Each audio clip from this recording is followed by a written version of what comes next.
بسم اللہ الرحمن الرحیم۔ السلام علیکم ورحمۃ اللہ وبرکاتہ۔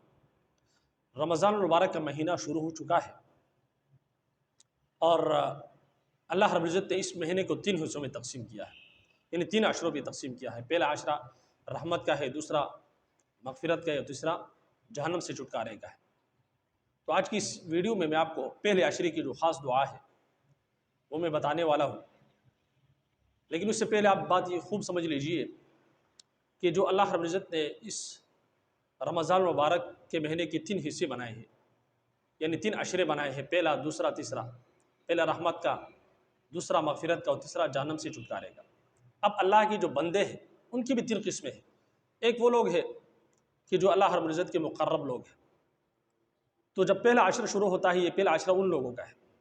وہ تو پہلے سے اللہ رب العزت نے ان کو بخش دیا ہے، وہ اللہ رب العزت کے مقرب لوگ ہیں، تو پہلا عشرہ شروع ہوتی ہی وہ لوگ اللہ رب العزت کے رحمت سے مستفید ہونا شروع ہو جاتے ہیں، اس لیے اس پہلے عشرے کو رحمت کا عشرہ کہا گیا ہے۔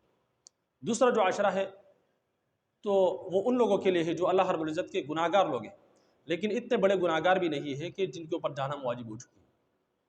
تو لہٰذا جو لوگ پہلے عشرے میں عمل کرتے کرتے دوسرے عشرہ جب شروع ہوتا ہے تو یہ ان لوگوں کا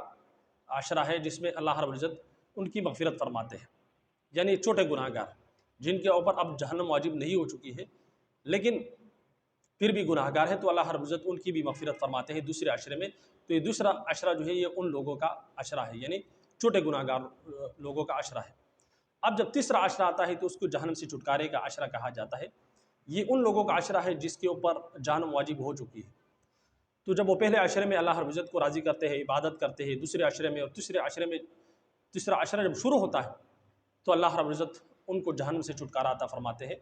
یعنی کہ ان کے اوپر پہلے جہنم واجب ہو چکی ہوتی ہے، لیکن رمضان المبارک کی اس بابرکت مہینے سے فائدہ اٹھاتے ہوئے، اللہ رب العزت کو راضی کرتے ہوئے جب تیسرا عشرہ شروع ہوتا ہے تو اللہ رب العزت ان کو بھی جہنم سے چھٹکارا عطا فرماتے ہیں۔ تو لہٰذا یہ بات خوب سمجھ لیجئے کہ اس مہینے کو آپ معمولی نہ سمجھیں، اس مہینے سے آپ فائدہ اٹھائیں۔ اللہ رب العزت نے ہماری زندگی میں ہمیں عطا کیا ہے، جتنا زیادہ ہو سکے اللہ رب العزت کی عبادت کرے، روزے کے ساتھ ساتھ ہم نمازوں کا اہتمام کریں، قرآن مجید کی تلاوت کا اہتمام کریں، استغفار کی کثرت کریں اور جہنم سے پناہ مانگیں اور جنت کی طلب کریں اور کثرت کے ساتھ جو ہے لا الہ الا اللہ پڑھیں۔ تو اب آتے ہیں پہلے عشرے کی دعا کی طرف۔ رسول اللہ صلی اللہ علیہ وسلم سے کوئی دعا ثابت نہیں ہے رمضان المبارک میں کسی عشرے کی، البتہ علماء نے یہ بات لکھی ہے، ایک دعا ہے جو میں آپ کو بتاتا ہوں، چونکہ یہ رحمت کا عشرہ ہے تو اسی رحمت کے حوالے سے ایک دعا ہے، رب اغفر وارحم وانت خیر الراحمین، اسکرین پر آپ کو نظر آ رہی ہوگی۔ آپ یہ دعا مانگا کریں اکثر کثرت کے ساتھ، اور اس کے علاوہ آپ جتنے بھی دعا مانگ سکتے ہیں، اللہ رب العزت قبول کرنے والی ذات ہے۔ ہر دعا اللہ رب العزت اس رمضان المبارک کے مہینے میں اللہ رب العزت قبول فرماتے ہیں۔ تو یہ دعا ہے، رب اغفر، اے میرے رب مجھے بخش دے، وارحم، اور مجھ پر رحم کر، وانت خیر الراحمین، اور تو سب سے زیادہ رحم کرنے والی ذات ہے۔ آپ اس دعا کا اہتمام کریں اس پہلے عشرے میں، اور اس کے علاوہ دیگر جو اعمال میں نے بتائے ہیں آپ اس کا بھی اہتمام کریں۔ اللہ رب العزت ہم سب کو سمجھنے اور عمل کرنے کی توفیق عطا فرمائے۔ اجازت دیجیے، السلام علیکم ورحمۃ اللہ وبرکاتہ۔